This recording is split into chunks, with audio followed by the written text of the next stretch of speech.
For joining us. She embarrasses herself, Congresswoman, doesn't know it.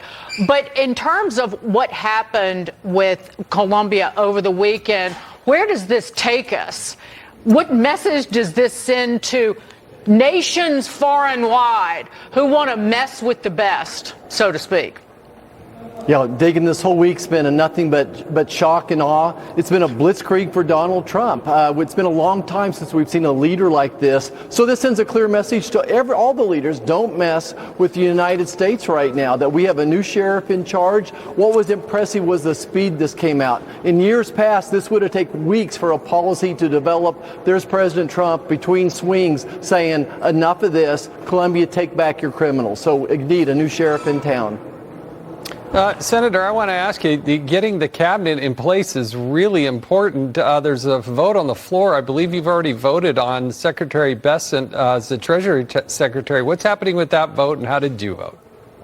Well, of course, I voted yes, and it went through with flying colors, 68-29. Scott Bessent is approved to be your next Secretary of the Treasury. Scott's going to do a great job. He's going to bring some South Carolina common sense to everything here. He was raised in a small town, but yet he's financially brilliant. So I think he'll be part of the solution as we work forward on the legislation and balancing our budget.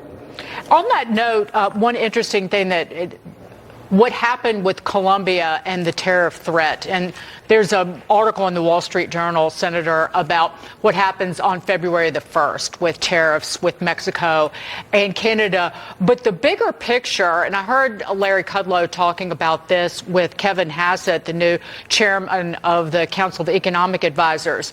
And this is what Kevin Hassett said, and that tariffs aren't just a weapon, but part of supply-side strategy, and could be part of a tax bill where, and Larry has talked about, if you say levy across the board a 10% tariff, you figure out based on imports, that's about $500 billion. That's $500 billion that you could cut in income taxes for the American people.